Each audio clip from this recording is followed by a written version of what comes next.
Hello, hello. We'll see. Sometimes this takes a minute to load up. See if we're on. Okay, we're on. Good morning. It's me, Cara Carouse, intuitive life coach, and we'll give a minute, see who jumps on live with us. 11:11 Sunday morning. And we're going to jump right into rituals and reparenting. This offering that I wanted to be able to have as a sample, a preview of what's to come in the Soul Ascension Academy. So just lighting some sage, clearing the space. Good morning, Cheryl. You guys, as you come on, just say hi. Let me know that you're here. If you're watching on a replay, let me know. Maybe you've purchased this separately through my site, and that's cool too. So yeah, good morning. Good morning, Elizabeth. I am Cara Carouse, and today we are talking about rituals and reparenting. So sometimes my music is a little loud and I don't realize it. So if you guys think the music is too loud, let me know. But I just always like to have it on. So you are tuning in here right now to be able to learn more about some spiritual practices to bring in more structure for your inner child and for your adult self. That's a big part of what reparenting is, and I'll talk more about that.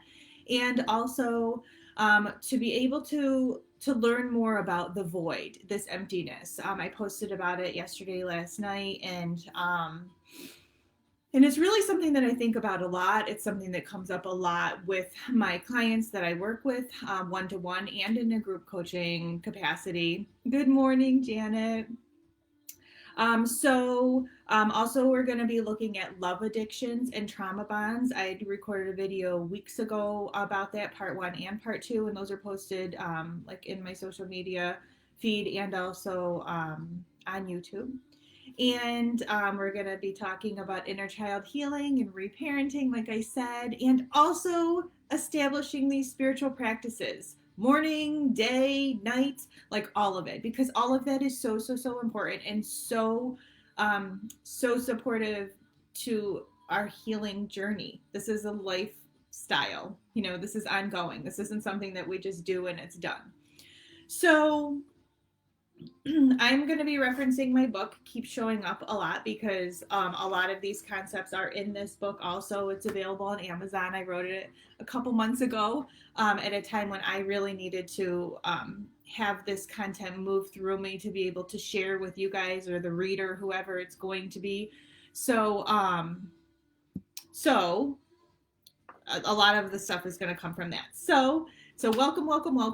As I said, I'm Cara Carouse, intuitive life coach. I typically work with empaths who are really ready to do their deeply healing inner work for the purpose of their soul's ascension. Like ideally, it's to be able to enhance relationships because love and relationships are so much a part of who we are and what we do. And then when we do all that deeply healing inner work, we're able to really co-create a life beyond our wildest dreams. So that's the work I get to do, and I'm super pumped to be able to share all this with you. So I'll share a little bit about my story. If you've been along for these other offerings too, then you've heard some of who I am. Oh, Ethan, good morning. Good morning. Tuning in from Turkey. Thank you. So a little bit about my story. I've always loved spirituality. As I mentioned in my other videos, I came to yoga at age 19, and really that opened the door to spirituality for me and all these different practices that were a little off the radar. This is over 20 years ago, so it was like Reiki and therapeutic touch and the Bach flower essences. Like, this is one of my favorite sprays. My girlfriends are like, you got your spray. Like, this is my anxiety spray.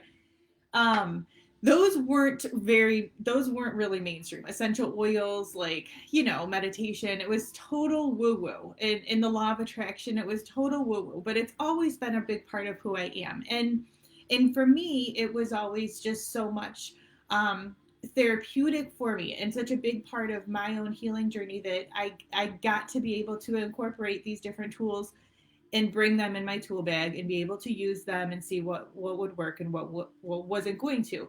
Because I've loved being able to dig deep. Like I shared in that post yesterday about, the void and what we feel, is that I've always loved going below the surface. Like, I don't do well with surface conversation.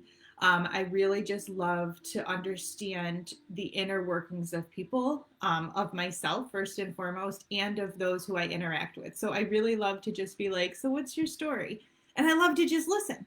So for me, coming to my path of yoga and then being able to incorporate all these other spiritual practices in have been very important for me.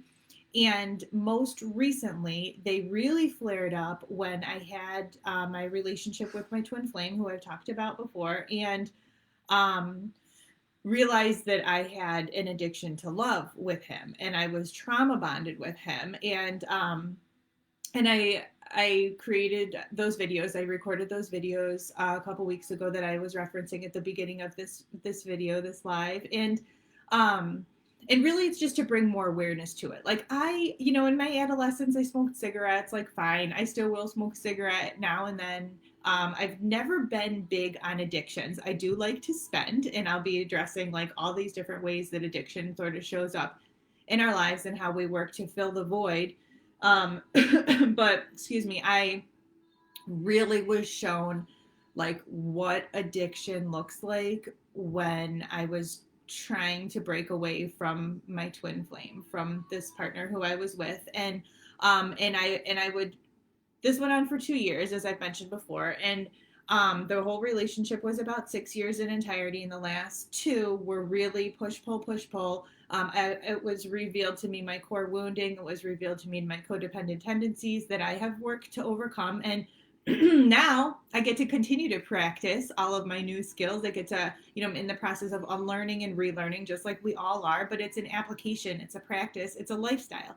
Excuse me. So it was shown to me how every time I would try to break away from him, my nervous system would go into overdrive. And so I talk a lot about the nervous system, and definitely in the Soul Ascension Academy, big, huge understandings of our nervous system.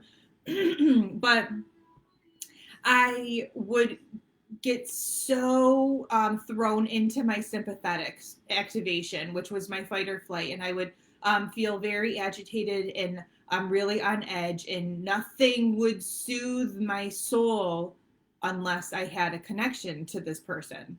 And even though when I had this connection to this person, it wasn't productive, it wasn't healthy, it wasn't like constructive, and we were moving forward in a healthy way, it was very toxic.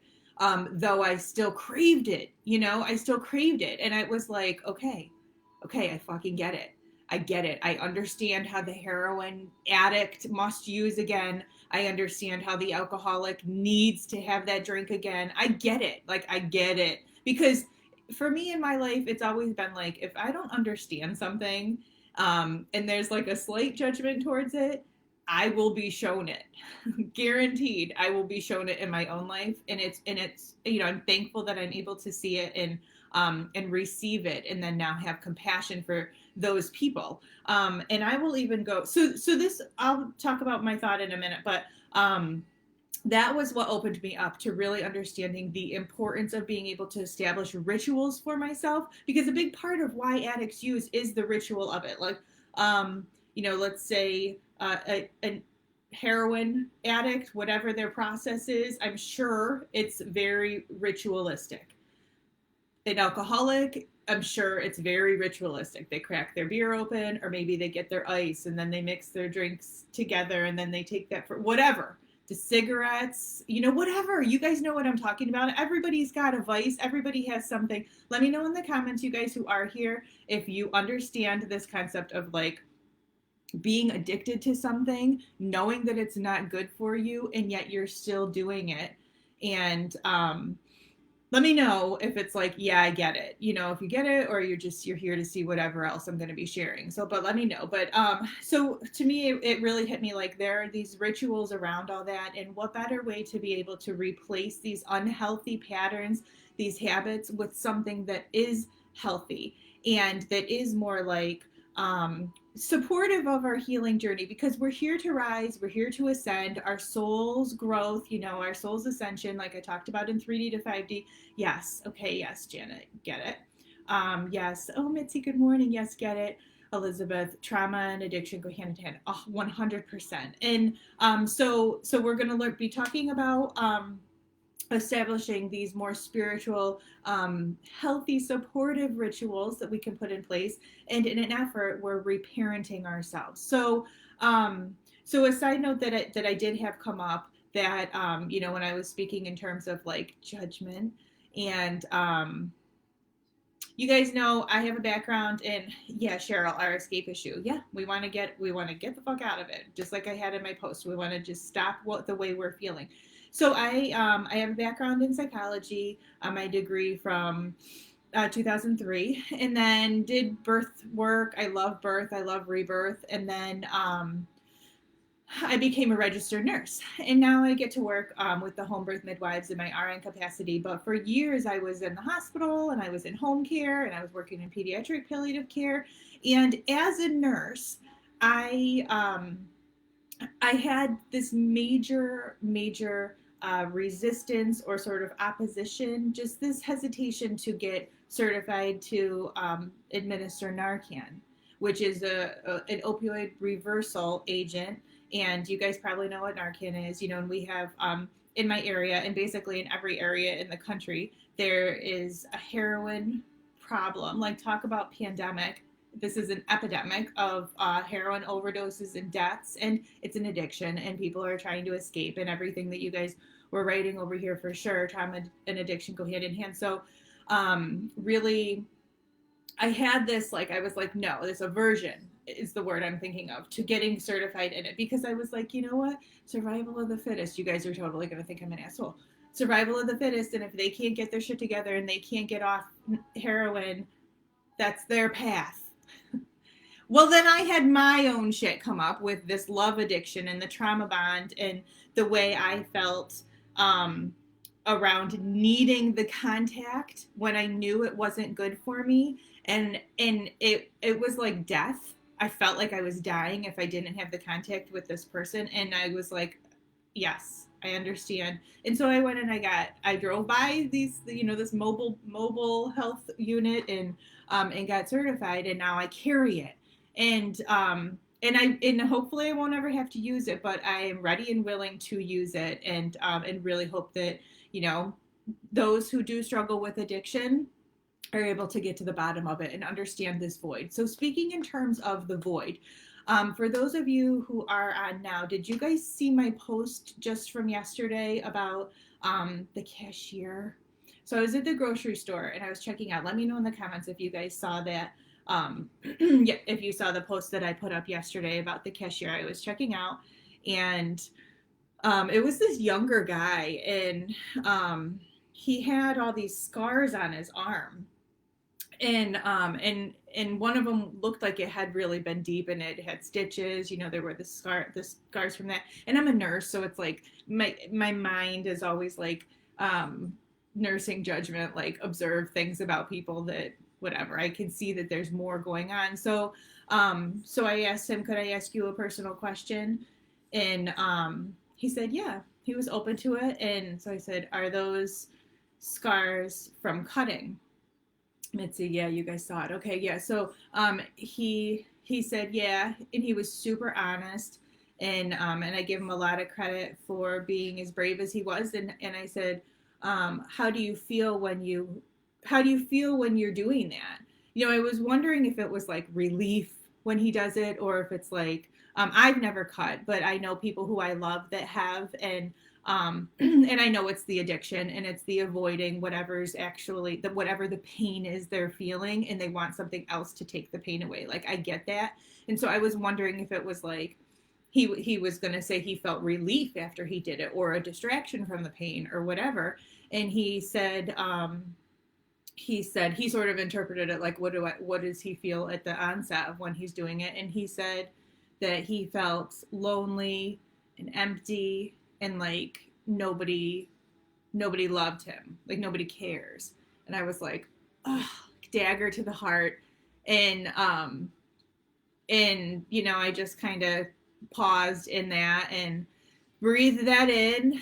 And then I just said, yeah, I've been thinking a lot about the void. I mean, I wrote, it's in there's a lesson in the book about it. And because everybody sort of feels this void, this emptiness, and it all just shows up in these different expressions. So I did whatever I could to offer like consolation around like, his bravery, and then being able to just that he shared that rawness, that authenticity with me, and feeling the loneliness and the emptiness and the void. And I just said a lot of people feel this void, and everyone just sort of like handles it differently, and know that you're not alone. So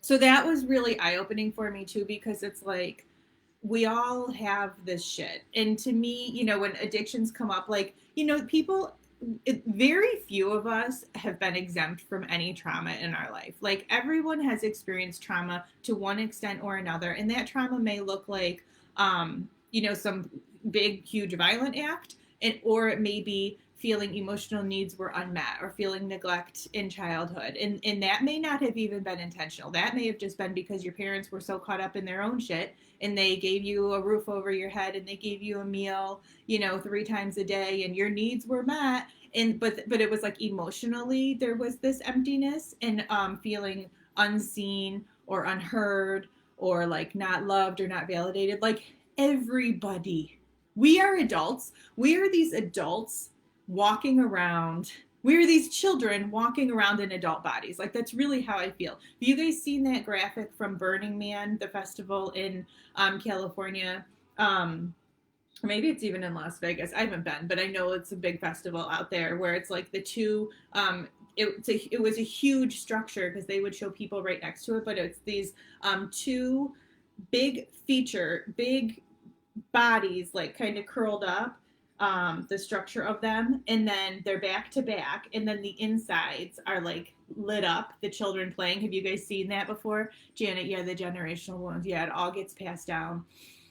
So that image, where it's like just still that child wanting to connect, wanting to connect, wanting to play, wanting to be seen. So many of us have the trauma that we carry with us. And there's no, it's not a competition. It's not like who has the most trauma. It's like we're in it together, and we all get to heal together. And when you heal, I heal. And when I heal, you heal.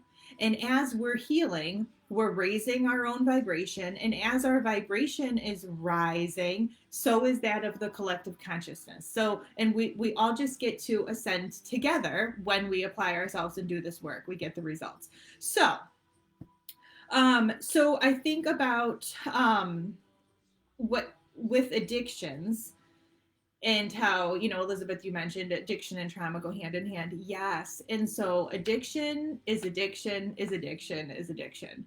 And that reminds me of when I took nutrition in college. And my nutrition teacher, she was like, sugar is sugar is sugar. Like, it doesn't matter how you get it. Like, the compound is still the same, sugar, honey, whatever different molecular compounds, it's all, you're getting sugar. And so to me, it's like, that's how addiction is. So addiction is addiction is addiction. And we're coming to this place where we're feeling like we need to have an addiction to something to escape the pain, to escape our shadow self. The shadow self is all the parts of ourselves that we want to reject. It's all of the insecurities and all the fears and all of the doubts and all of like that lack and the scarcity and the not enoughness, and feeling unlovable, feeling unseen, invisible, feeling unheard, like all of that. Our core wounding, our shame that we carry around, and when we feel embarrassed or ashamed about things in adulthood, it's really likely rooted in childhood and the shame that we carry inside us. Guilt is a big core wound, fearing rejection, fearing abandonment, not being accepted by others, like all this shit. You guys, we're not alone. You're not alone if you felt these things before. Everybody does. And people will say, oh, like true freedom is not ever needing the approval of anyone else. Like, yeah, that's great in theory, but guess what? We're human. We thrive on connection. We thrive on a sense of belonging, and we thrive on acceptance. And that acceptance starts with ourselves too. So big part of all of this healing work, the inner child work, the reparenting, putting these spiritual practices in place, a big part of all that is accepting ourselves and loving ourselves right through like the mess, the shit, the shadow self.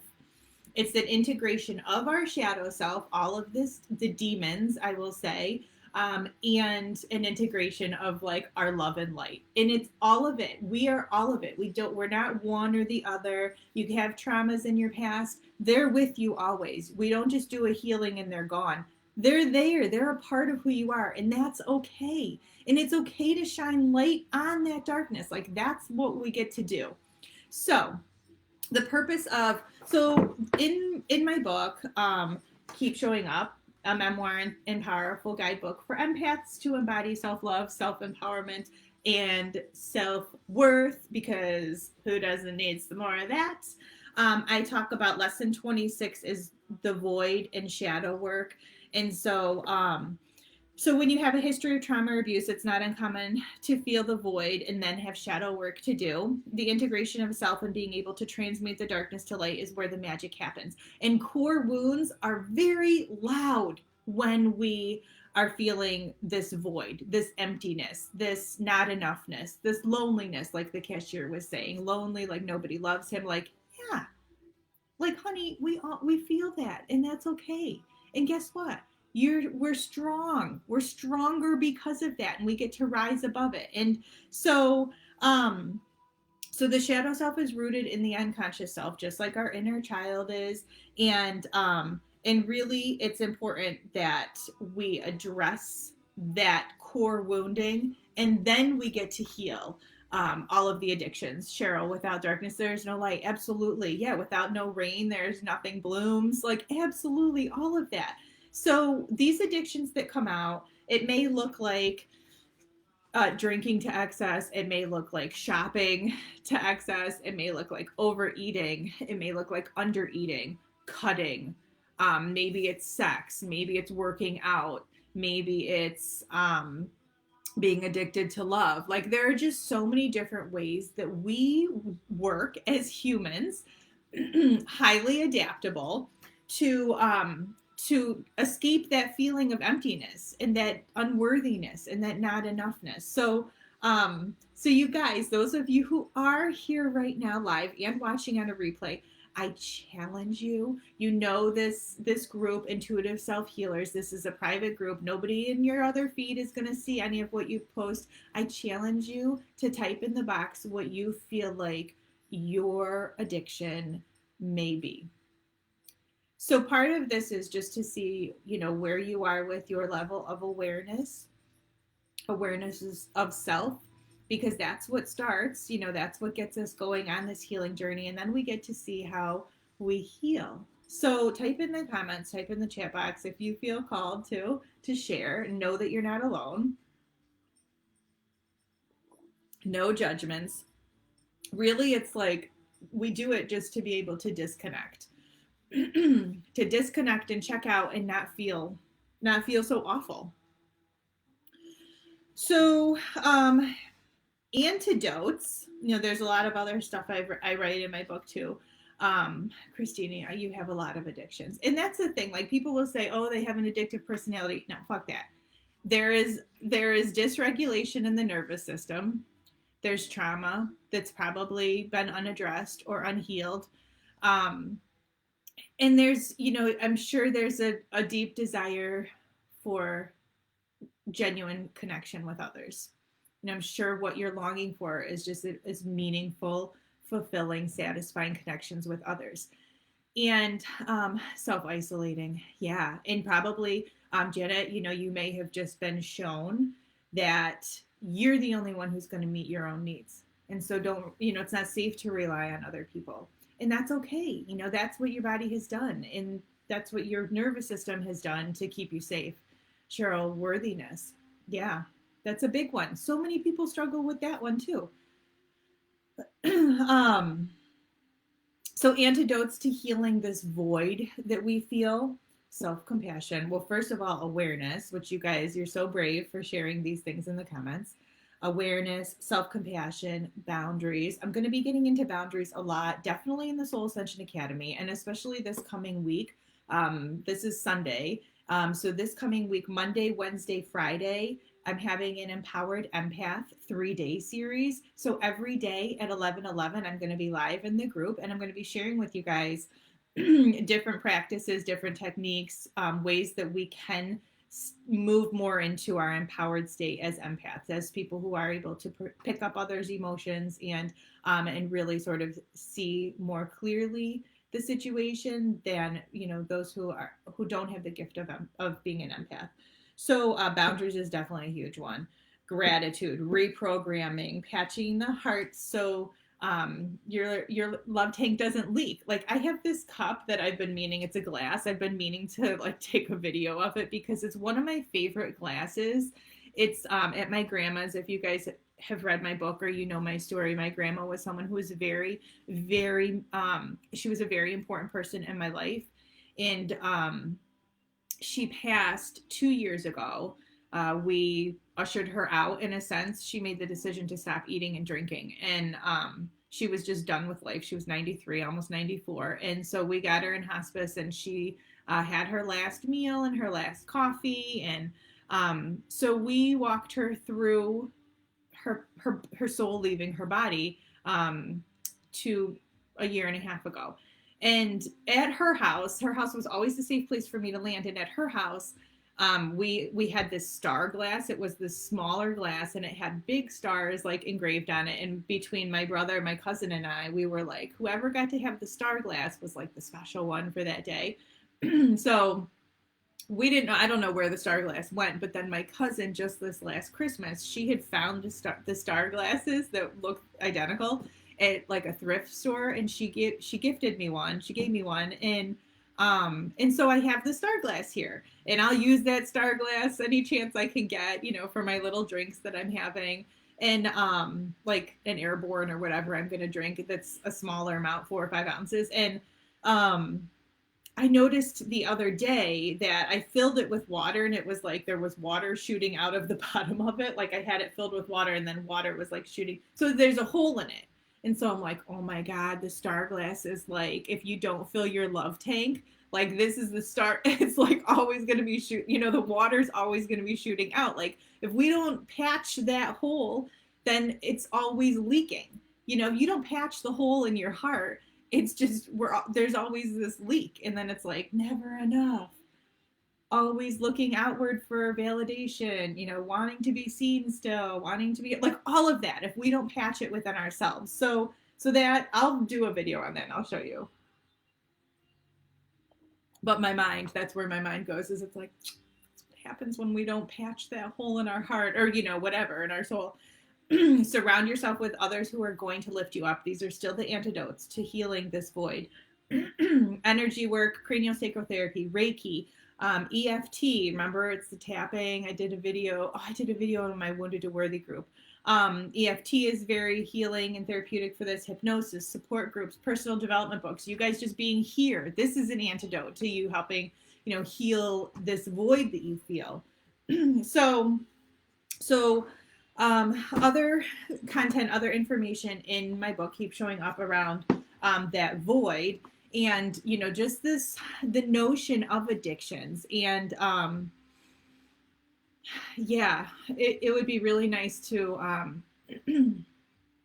restructure the way some of addiction programs are run, because there's really so much deep healing work that can be done around that. So love addictions in particular and trauma bonding. I'll touch briefly on them, though I did have these other videos that I created. So the trauma bonding, when we're trying to break away from a relationship that is no longer serving us, and we know it, and we know it's unhealthy. We know it's toxic.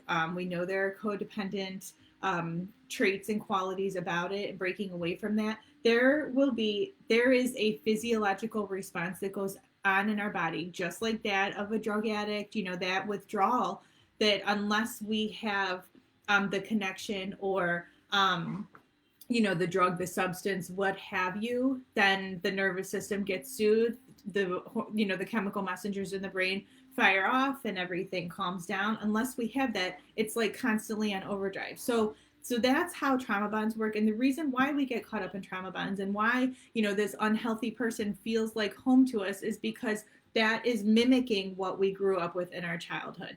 And so it's mimicking parents who were emotionally unavailable, or feeling that sense of neglect or being unseen. Like, it's mimicking that same dynamic. It gets acted out in adulthood until we heal it. Our maladaptive patterns that we do for ourselves, our insecure attachment styles that we default to, like all of that, until that is healed, the dynamic is going to repeat. And so a big part of the Soul Ascension Academy, the 6-week online group coaching program that starts October 4th, we dive deep and we get to the bottom of all of this stuff and why those patterns were even created in the first place, and how to heal around all of that so as we don't repeat the pattern. We're cycle breakers. We're cycle breakers. Okay? We're cycle breakers. That's all we're here to do. We're here to break the cycle, right? Are you guys, those of you who are on live with me here, and if you're watching on a replay, are you a cycle breaker? Are you ready to break the cycle, to break the patterns of these maladaptive tendencies and the nervous system dysregulation and just not, feeling so disconnected? Are you ready to feel grounded in who you are? Are you ready to move forward? Are you ready to heal the void and do your inner child healing and do the reparenting and, do all of that so that you can move forward? Let me know what you think in the comments. So moving to inner child work and inner child healing, I did also create a video or record a video around this too, because inner child work is something that is extremely, yes, Anna, hey girl, how are you, beautiful? Inner child work is something that is extremely supportive of, yay, Cheryl, of being it held. Yeah, good, Janet. Man, you've been showing up too. Janet was in my inner circle last year about this time. We started maybe October, November-ish, but yeah, we went through for 5 months, and that was a wonderful journey together. And yeah, you keep showing up, you keep doing the work. It's beautiful. So inner child healing, inner child work is so extremely supportive, therapeutic, and necessary to do to get us out of these addictive patterns, to heal this void. Because really what's happening is your inner child, this unconscious part of the mind that feels unseen, feels unheard, doesn't feel validated, doesn't feel loved. Like, that's all we want fundamentally as children, as adults. That part of ourselves is going to keep flaring up and showing itself within the dynamic in adult relationships until we go back and heal it. And so there are a lot of different ways that we can do this inner child healing. One that I did, so, this is, I included it in my book, but one I did, and let me see, I think I went past it. See, I should have marked it, but one night I was feeling extremely graspy. I was breaking away from the twin flame, and I was feeling that addiction. I was feeling that that craving, that like inkling, like I just want to reach out to him. I just want to reach out to him. For what? Who the fuck knows? Nothing would have come of it. The same patterns would have repeated themselves, all of that. But it was like, it was starting to build in me, and I was like, okay, like, get yourself out of this. Do your work.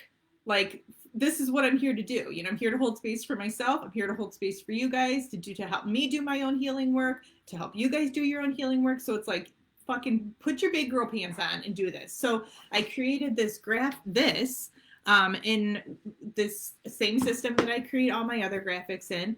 And it's just a picture of me it's a bunch of pictures of me with my grandma, who I just referenced about the star glass. And I said in here things that I feel like I was needing to hear. This little girl, and it's not even just me at these ages. It's just, what does she need? Okay, I love you just the way you are. Nothing's missing. Like worthiness, Cheryl, you're saying worthiness. Yeah, we feel like something's missing in us. We feel unworthy. We feel like we're not enough. So it's like, nothing's missing. We just got to tell ourselves this. What do you want, my love? What do you need? And then like, I'm here and I'm not going anywhere. Like, how comforting is it to know that someone is right here? Like, you guys, I'm also a birth doula. I've been a birth doula for over 9 years, and been at hundreds of births, and families hire me to be with them, to support them during their pregnancy, during their birth, and then immediately right afterwards too. To help, a lot of times it's because they're wanting to have a more natural experience of birth and free of medication. So I get to go and I get to be with women while they're laboring and birthing and welcoming new lives into the world. That's one of the things. I've sort of put it on hold a little bit. I do have a client in October, but she's a very good friend of mine. But anyways, I've done that for many years, and I get to be with these families and support them during this time.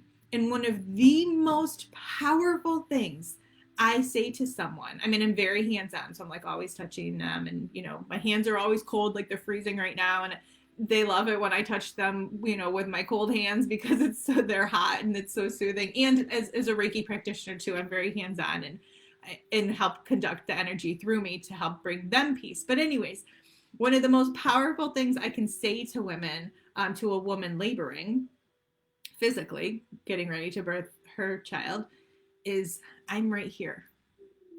I'm right here, and I'm not going anywhere. And he's right here, or whoever the partner is, and like, we're right here with you. You're doing amazing. You're safe.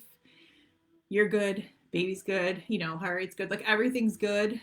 I'm right here and I'm not going anywhere. So how comforting, knowing that, just saying that to yourself is very powerful. I'm right here and I'm not going anywhere. Like, I love to hold my hands like this because this is comforting. I've got me.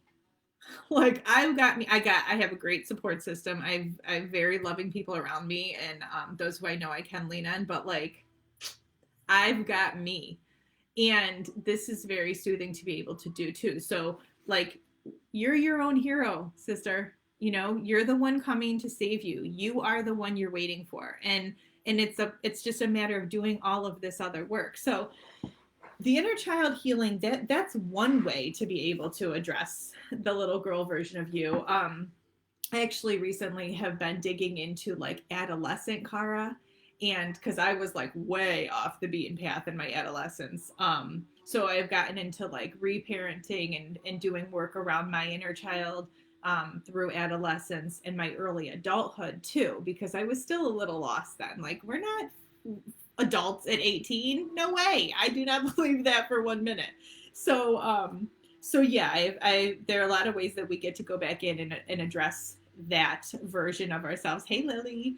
Address that version of ourselves. So that's important to be able to do. I get into a ton of that in the Soul Ascension Academy. Now, reparenting. What reparenting is, and part of this workshop is called rituals and reparenting, and I'm going to be getting into the rituals in a minute. But the reparenting piece is, as our adult self, we get to parent our adult self. And we all got a glimpse of this when we were first stepping into the pandemic, and everybody was like made to stay home. And, everybody was used to their rituals of going to work in the morning, doing their work, coming back home, doing dinner, going to bed, or whatever your day may have looked like. But then when we were home, so many people were working from home, and they were like, what the fuck do I do? Like, I didn't even get ready for today. It's like 4 p.m. Did you even brush your teeth today? Like, oh, I didn't shower today. Like, this is what I look like today. Everybody was like, their structure, their routine was so thrown off. And so we got to experience that as a culture, as a society. Little did people know it, a reparenting of ourselves. and actually creating the structures. Like for those of us who are self-employed, we get it. Like we get to put the structures in place for ourselves and reparent in a sense. But it's very, very important to we say children need structure in their days. So do we. Okay, especially those of us with a history of trauma or abuse, because we like predictability. We don't want any surprises. Like I was reading about how people who have a history of trauma or abuse or have anxiety often love to watch shows that they've already seen before, because there's no guessing, because you know what to expect, you know what's going to come next. Like I can't even tell you guys how many times I've watched Dirty Dancing, Titanic, Aladdin, the animated version of it, like in a bunch of other movies too, because I just like the consistency. And I didn't realize it was because, I don't want any surprises. I just want to know what to expect. But that's in a sense reparenting too, because it's familiarity, it's stability. We are the ones that create a safe space for ourselves. Like a big part of my home, I moved out from the Twin Flame 2 years ago as Anna. Same. Yeah, like watching the same shows over and over again. I know there's the delay. So what I was talking about like a minute ago was the shows. So when I moved out from the Twin Flame 2 years ago, I moved to this home that I'm in now. And, a big part of what my intention was in living here, it was creating a safe space for myself, for my boys. I have two boys. They're 12 and 15 at the time of this recording. And my dog, and, creating a safe space. So what does that look like for me? That looks like I like everything clean. I like everything neat and tidy. I like it warm or, cool if it's hot out. But even then, I don't like it too cool. I like fluffy blankets and pillows everywhere. Like I have a blanket, I like things warm and cozy. I like crystals everywhere. I have candles and crystals and selenite and rock salt lamps and Christmas tree lights as my lighting. Like I like things dim. I like my incense going. I like my essential oils going. That's all going out there. And I have diffusers in here. And, so to me, my boys have all their birthstone crystals and selenite in their rooms, and they have essential oils. If they're needing to calm down, they know to put them on their feet to help with sleep. Like all of these different structures that I'm going to be getting into. This is my spiritual guide to, I'm going to talk about this in a minute, but I got to create a very safe space for myself. It is sacred in here. Like house plants, because that's a big part of reparenting, and in creating the safe space for myself. This is my healing journey. This is my lifestyle that I'm choosing to live. So that's what reparenting is being able to go back to reparent our adult self and everything that I need, as an entrepreneur, and I work from home. This is what I do, working with clients one-on-one and in my group programs. And then also my schedule varies with when I'm on call with the home birth midwives, that I get to go and assist the home births. But it's very much like I create my own schedule, and so I reparent myself. I put these structures in place for myself, and it works for me. So thinking to yourself in what ways you can bring more structure into your days and help reparent your adult version, your adult self.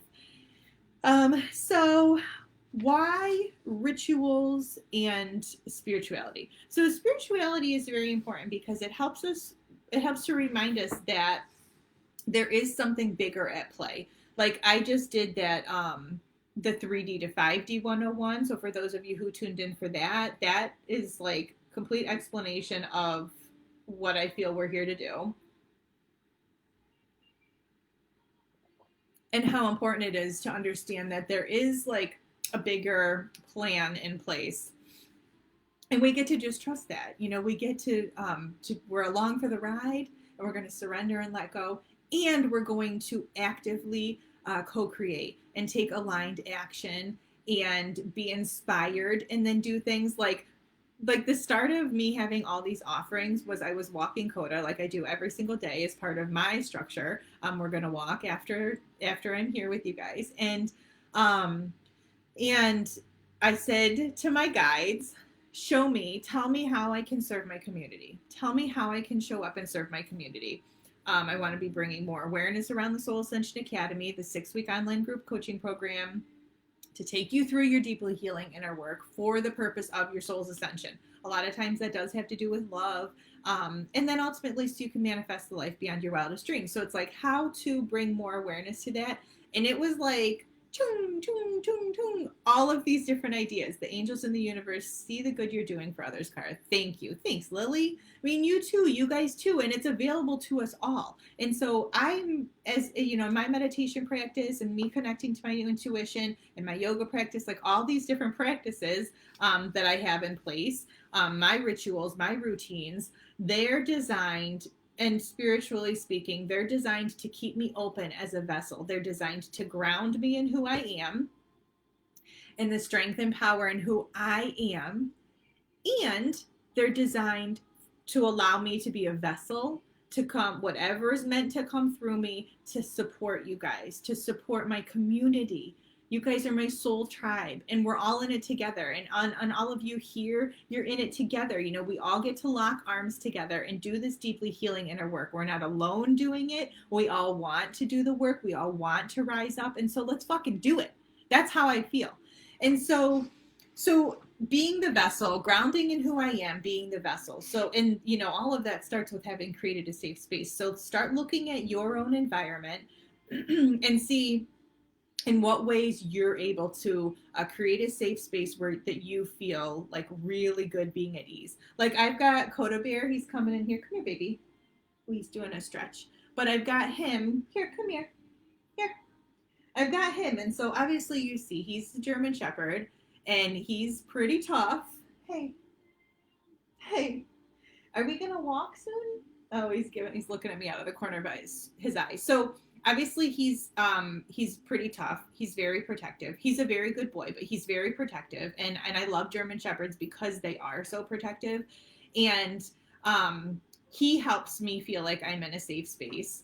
And thanks, Lily. He's so much fun. We just laid down right here. So he helps me. And then also, I'm not going to lie, I lock my doors. Okay, I know there are people that don't lock their doors. I lock my doors like all the time. And nobody's coming to the house with him here because he's really ferocious, even to the people that he loves. Initially, he's like that. So, but for me, that's a big part of my own safety is locking my doors. So you look at your own home and see what kind of improvements or ways you can enhance your own sacred, safe space. And then so as far as like rituals go, the reason why we want to have the rituals in place is because they give us structure. They provide us that security, like everything that I'm saying about reparenting and the inner child healing. So many of these concepts overlap. And in my book, I talk about a lot of it, how it overlaps. And in the Soul Ascension Academy, so many of this stuff overlaps. And so we just get to go with what makes sense, do that. And then, you know, we keep moving forward and keep working on whatever feels like it's the most relevant. So we do these rituals and these different practices to help us not feel as anxious about life, to help us feel more connected to ourselves and to others, and to really help us move through any uncertainty. And these rituals can be applied to life, to love, to business, like all the things. So this is a guide that I created last summer. It was a lot of fun to create it. It's going to be available to those of you who are on my wait list.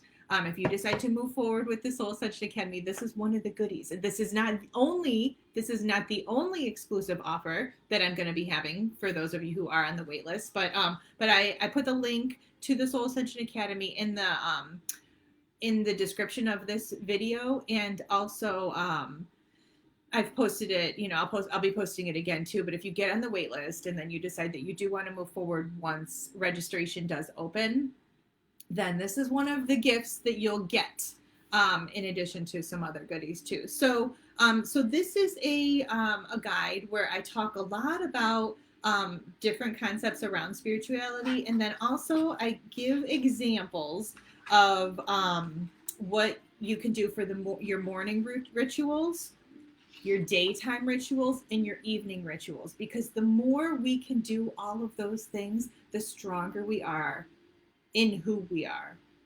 That's what this is all about, is knowing yourself and being confident, identifying your needs, your desires, and then feeling safe to express them with others. So the morning is a very important time for us to Cheryl, you're saying feeling grounded. I don't know what I was saying that before too. I was talking about rituals. Maybe it had to do with rituals. So in the morning, it's really good because, especially for those of us who are empaths and who do feel the energy of others, and can pick up on those subtle nuances when other people shift, or can sense when other people are lying or just being inauthentic or untruthful in different ways. So many different that we need to be able to be in nature to recharge our batteries, and that it's okay to be alone, like all of those things, and so many more that will classify you or qualify you as being an empath. It's so important that in the morning we really root down even more in who we are, because in the morning there's not as much buzz going on from the universe. Especially people in bigger cities where there's just like, hustle and bustle everywhere. And then we pick up all that. So the morning time is a really great time of day to sit for a meditation. I'm going to be honest with you guys. Yes, the morning time is a great time to do it. I prefer a midday meditation. I like to get up. I like to do my morning rituals, which for me consist of, I do my business in the bathroom. I always scrape my tongue, which is an Ayurvedic practice. I have background in yoga as a yoga instructor too. I went to Kripalu, and they also have an amazing Ayurvedic school there. And a big part of when we sleep, there's like that shit on your tongue. It's called ama, but it's like this stuff accumulates in our mouth and our tongue. And if you don't scrape your tongue, then you're just ingesting all that again. So that's our body's attempt to release the toxins through the night. And so we scrape the tongue, or maybe you brush your teeth and then you brush your tongue too. Tongue scraping is very important because it's helping to get the toxins out of your body. So I wake up, I do my tongue scraping, I do my morning care, which is like washing my face and brushing my teeth and putting my contacts in. And then I love a warm beverage that's very grounding to me. I always do a little bit of tidying up when I come down. I always light incense first thing in the morning, my Nag Chamba that I love. I always get essential oils going in the morning, and those depend on how I want to just be able to set the tone for the day, shift the energy of the room. They also will clean the air. So like, it's getting cooler out, and there have been some like colds going around. So I love Young Living oils. I've been diffusing Purification and lemongrass, which those are very, they're great cleaners for the air, and they're also invigorating. Actually, I put orange and cedar wood in this morning. So I get essential oils going. I get my my incense going, and then I love to sit and write. Like I this is my journal, and I like unlined paper because I can't be confined. Okay, I just can't be confined to lines. And yeah, I just write, and I date it every morning, and I good morning, and then I'll write. Like some people will do a minimum of 3 pages, or they'll have journaling prompts that they follow. I just like to write stream of consciousness style, where it's just like whatever is coming through, I just write about. Sometimes it's my thoughts and my emotions, everything that's been going on. Sometimes it's just what my plan is for the day, getting my thoughts straight. At the end of every journal entry that I have, I always write, "I love you, Kara." I love you, Cara. Like, I'm so proud of you. Like, I always like to conclude with that and then love me or whatever, because we have to, these self-love practices that we get to pepper them in throughout our entire day. Remember, it's a lifestyle. Remember, it's all practice. And so we get to pepper them in. And yes, I'm writing I love you, Cara, because I do. I love myself. I'm so proud of myself, and I love, I love who I am. And there's always work to be done. We're always working and improving ourselves. But so so doing that, sometimes I put music on too. Like right now, I just have on Krishna Das and the radio. My Sonos, I have surround sound. So I do that. I love I am statements. For those of you who are on the text line, we're doing the 21-day self-love affirmation challenge. Tomorrow is 1 week. You guys can still join that. If you are interested in jumping on that, let me know, and I'll give you the information. But yeah, every morning we're starting with a positive affirmation, or an I am statement. So those are very important to be listing out, in in your writing, whatever you're choosing to write about too. Visualizations are very important. See yourself as your highest your highest self. Visualize what your life looks and feels like. And then I do my walk with Coda. Oh, Lily, I'll give you the Lily, it's just you text capital letters LOVE. um oh shoot, LOVE 143 to hold on, I'm writing it in here right now, to 585-449-9913. So you just text love um to that number, and then then you're in, and you'll get them every day. So I do my walk every day with Coda. I love my walk, and he needs it too, but I definitely appreciate the movement, and that usually gets me going. Then I do my yoga and my other exercises. But as I'm on my walk, I do my invocations, and that's basically, these are my rituals, my spiritual practices that are so important. So in my invocations, I'll say, thank you, soul, for putting me in the right place at the right time with the right people for my highest self, always, in all ways. And then I also, will say, show me how to serve. Show me how to serve. Show me, what to do. I'm here to serve my community. Show me how to serve. And I listen. I get the ideas, I act on it. And a lot of the stuff that I'm posting, it's because it comes through from my higher self to be able to share with you guys. And I can't even tell you guys how many messages I get that say, you are writing my thoughts, like you're speaking right to me. So yeah, I love to be able to connect on such a deep level like that with you guys. So and part of that I attribute to my invocations, my spiritual practice around that. So thinking to yourself, what morning practices, and always moving your body, because we don't want any stagnation in the body. We got to move. Okay. Thinking to yourself what practices for the morning you want to be able to incorporate. In my guide, I have a checklist to be able to remind you of the different things. So then daytime meditations, because I love a daytime meditation after I do my stuff in the morning, and it kind of like gets me centered and ready for the rest of my day. So I love to do a meditation midday. And then that just looks like I have a nook.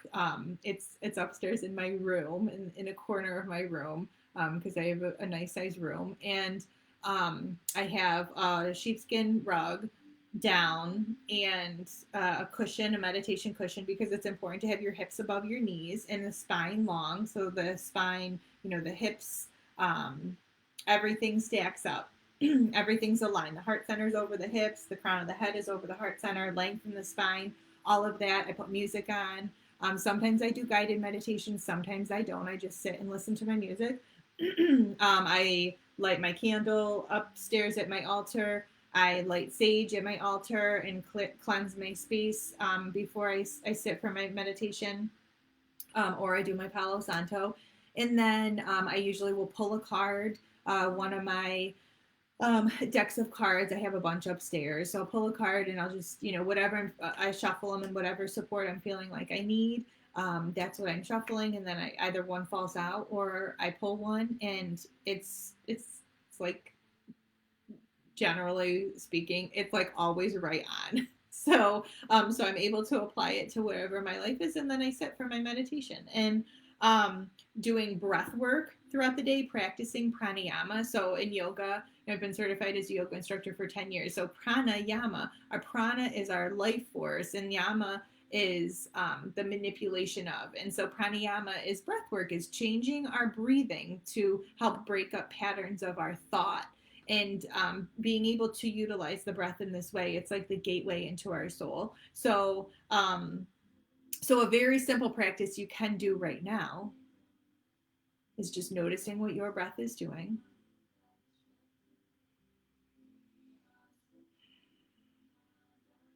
And then we'll do just like a couple rounds of inhaling for a 4 count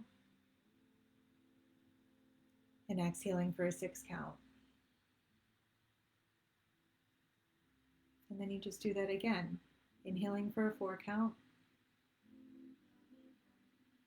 and exhaling for a 6 count. Ideally, the breath stays in the abdomen. Sometimes the breath moves up to the side ribs or to the chest, but you just notice. And so just repeating that, very simple. Inhaling for 4 and exhaling for 6. And you just can do that for like 5 or 6 rounds of breath, and it grounds you. It brings us back into the ventral vagal state, which is part of the polyvagal theory of our nervous system. That's the place where we're more receptive to ideas, and our creativity flows, and we're safe and we're social. And so our accessing our breath in that way is very, very powerful. And knowing that you always have that tool, you always have that practice, that ritual that you're able to do. You could do it in the car, you could do it in line at the bank, you could do it anywhere, line at the grocery store, what have you. Yoga and movement, working out, sex, intimacy, like all very important practices to consistently have in your day. Becoming the witness is a huge practice to have throughout your day. So, it's just observing your thoughts and where you are at with your responses or your tendency to want to react. No, slow down. Create some space between how you feel, whatever situation that's requiring your attention. Create some space. Become the witness. Watch how you want to react and instead respond. And meditation really cultivates this space between. So remembering that the practice of mindfulness. And so to me, mindfulness and like sensuality and mindfulness, they really go hand in hand, because sensuality to me, like some people are like, oh, sensuality. No, sensuality is like our senses, is perceiving the world through your senses. So right now, you just tuned into your breathing. Focus on what you see. Focus on what you hear. And it may be beyond the sound of my voice. It may be beyond, this me coming through your screen. Focus on what you taste, what you smell, what you're feeling. And notice what your intuition tells you too about this moment, how you're feeling in this moment.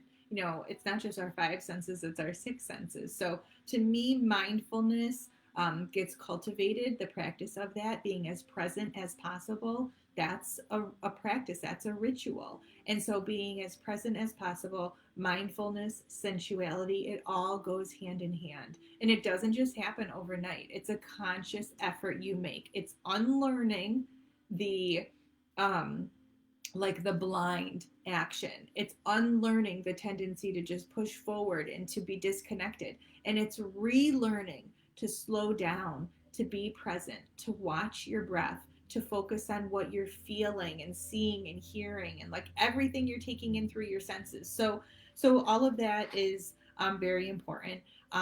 There's some other practices and rituals I have. I love to have bells on my doors. Bells are said to, the sound of them helps to not bring any negativity into your life. So I have bells on my doors, for those who are entering, and surrounding yourself with positivity. I cannot stress that one enough.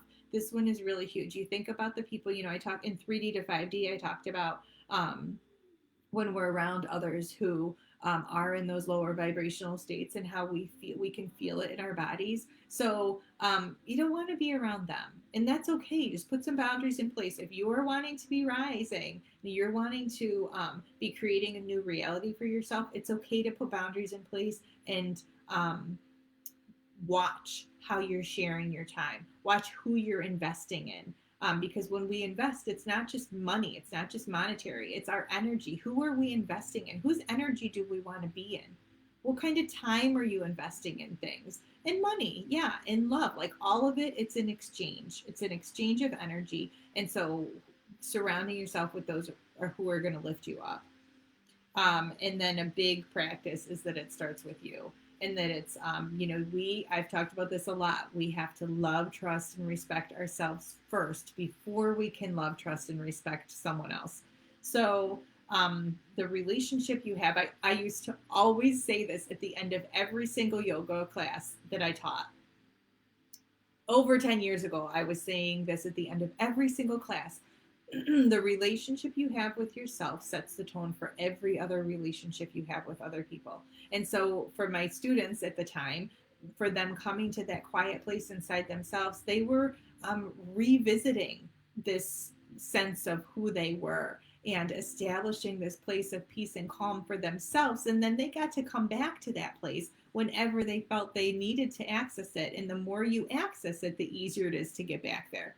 So it starts with you. And these practices are all supportive, and they all help you get into that state, to that place of your power, your inner peace and your own power. So what you ingest in your body is very important. Water is super important, especially for us as empaths. And I'm going to be talking more about this in the Empowered Empath series that starts tomorrow too. The 3 days, Monday, Wednesday, and Friday in this group. So water is very important. What you're eating, what you're ingesting. Be thinking about that, not just what you're taking in entertainment-wise, what you're taking in to nourish your body. So I love crystals. I go into detail in my spiritual guide all about different crystals and different the energy of all of them. The sage, the Palo Santo, the incense, like all of, I talk about all these things in my guide that, that you'll have, but definitely these are daily practices to be able to incorporate in. And again, I just like to light my little stick of it. I don't like to have a whole bundle of it, because then it just like smokes and it's too much. So journaling, planning your days. Music is a huge part of a supportive practice for you. And, you can make it whatever you want. I do love rap. I do love R&B, especially 90s R&B and rap. And I love Tribe Called Quest and Tupac and Mobb Deep and like gangsta. That's a part. I grew up on that music, so I love that music. I also love Sarah McLachlan and Counting Crows and Dave Matthews Band. And I love Krishna Das. And like I'll have all my music set. And I'm sure like I love all of my music that I have playing right now. Getting into nature is very important. So the music piece, you make it what you want it to be. But for me, it is a spiritual, it's a devotion for me to be able to listen and help them shift my energy and incorporate those practices for me. Getting into nature is very important. Every single day I walk Coda, and there was a period of time where a couple times a week I would get in waterfalls. Every week I would be around waterfalls. A couple times a week I would be, because it's what my soul needed. This week I have an intention of getting out to Ithaca, down to some waterfalls, because it is very, very restorative for me, and it helps to keep me grounded and recharge my batteries. With all these offerings that I'm sharing with you guys, I also take the time for me and root down more in who I am, and make this connection for myself. So and doing the work, these practices of being able to do the work, having an awareness of what is blocking you from receiving all you want to experience in this life through manifestation and co-creation, having the awareness of what's blocking you. Deprogramming and reprogramming. So unlearning and relearning. This is a big part of healing this void doing our inner child work, doing our reparenting, creating the rituals and the spiritual practices to put in place to help you through this healing lifestyle. So, energy healing, clearing, we're energetic beings, acknowledging that you have breakdowns, that there are triggers, that there is a need for emotional, mental, spiritual support for you. You do your journaling, you're reflecting, like all of that is so important. And I get into a ton of that in the academy. Money, work with money mindset, working with a coach, all so supportive and so important to be able to do. So evening practices, just like a ton more for daily rituals. But then evening practices to wrap up, this concept of our daily routines. Winding down. Make sure that you're creating a separation between your daytime activities and your evening activities. And so winding down, that may look different for everybody. For me, I'll have made dinner for my boys and I clean up my kitchen. After I clean up my kitchen and my candles are always going, I light an incense and I get oils going. And that for me, I'm very like olfactory connected. Like my sense of smell is like, does a lot for me. And so I that shifts me into like downshift, like a lower gear where I go, okay, I'm starting to unwind, I'm starting to relax, kitchen's cleaned up, everybody's fed, we're good. We've had dinner together, we've connected. Now we get new oils going and my incense going. Sometimes I do some writing in the evening too, some journaling, some reflecting, and grounding. I love a hot bath in Epsom salts. Sometimes I cannot get warm. I'm chilled to my bone, and the only thing that helps me is taking a very hot bath in Epsom salts. And a big part of that is like sometimes those are ascension symptoms, and I'm being so cold, and so being able to take a bath as part of winding down with a shit ton of Epsom salts is very supportive and therapeutic. I have some Bach flower essences right up on my bedside stand too. If I'm ever having trouble like falling asleep or if my thoughts are just going really fast. So, and the gratitude rock is really important. Like we'll just say here, when my clients sign on for me, I like my one-on-one clients, I always send a care package and I include a rock. And this goes on your bedside stand. This isn't it. This is just my quartz. My rock upstairs is a rose quartz. But you hold it in your hand and you just go through everything. You say thank you and you go through everything you're thankful for the entire day. And then you think of your most favorite that you are most grateful for and say thank you for that every single night, wrapping up the day with this gratitude practice. And I always kiss my rock and I say thank you. And then my rock is just on my bedside stand. So that's an important practice that you can incorporate in to wrap up your day too and bring more gratitude in and help you focus on the positive, help you focus on the good. Very important to do. Grounding down in yourself, your self-care, whatever you do. You brush your teeth. I wash my face every night. I have to wash my face every morning and every night. Otherwise I break out. Freaking way too old for that stuff, but it happens.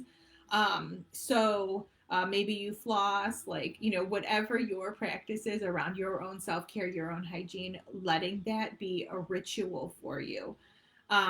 It's all about just creating stability. Another thing is that I have manifestation water on my bedside stand. So you can use just any Post-it notes. And sometimes I like to commit to doing a whole pack of Post-it notes or maybe a whole month of them. But being able to have your notes, and on your note, you write out everything you want to be calling into your life. And I always bring a glass of water to bed with me. So you write it all out, and then I have a slab of agate over my notes. Like this is actually in my guide. Like I have this slab of agate over my my Post-it notes, and then I have a selenite wand that I'll stir it too. But so the water, you sleep with your water over all of everything you're manifesting, everything you're calling into your life, and then in the morning you drink your water. I already drank my morning water, and it's room temperature, and some people will add lemon to it, whatever. But that's helping. Then you ingest that, and then it helps you, with this co-creation, with this process. It's all about living with intention. It's all about being able to bring in more actions that are aligned with the life you want to be living. It's a healing journey. It's a lifestyle. Remember, it's all practice. So in sleep, making sure that you're getting really restful, sound sleep. And again, then there's a checklist um, for everything that you have in here. There's also a bonus section, new moon intentions and full moon rituals in my guide. So thinking to yourself, which practices would be the most supportive for you? Because this isn't one size fits all. This is just whatever is going to be working for you and what is realistic for you to incorporate into your days. So those are my thoughts on being able to work with rituals and reparenting, and doing whatever you can to soothe the void, to heal the void that you have, to not want to escape, to acknowledge that the shadow self is part of who you are. And, we get to have light and dark. It's a balance of both, just like the yin yang, just like the masculine feminine energy. It's a balance of both. And so, remembering those things, remembering the inner child healing, the reparenting, all of that, we dig deep, we dive deep in the Soul Ascension Academy. As I mentioned, we start October 4th.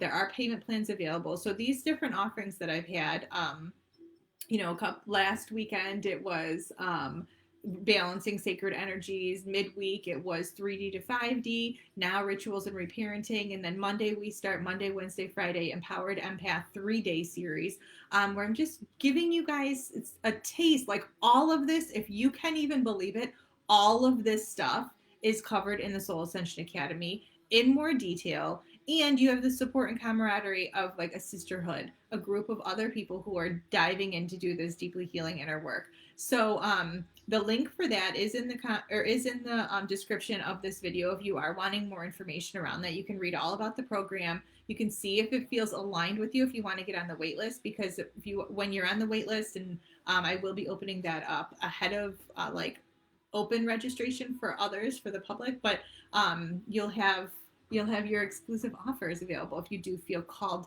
to commit. 6 weeks that we start October 4th. So yeah, it's doing some deep dives together, and I would love to be able to support you in this path, in this journey. I have so much to offer you, and I'm excited about it all. I love when others are ready to jump in and do their deeply healing inner work. And so know that that link is all in there. And you guys, for those of you who are here right now, I'll stay on for like another minute. Do you have any questions or comments about anything that I covered today, or any questions about the Soul Ascension Academy? Let me know in the comments, what your thoughts are. Also, there's while I'm waiting for those to come through, for those of you who are on here live, thank you for sticking with me for this long.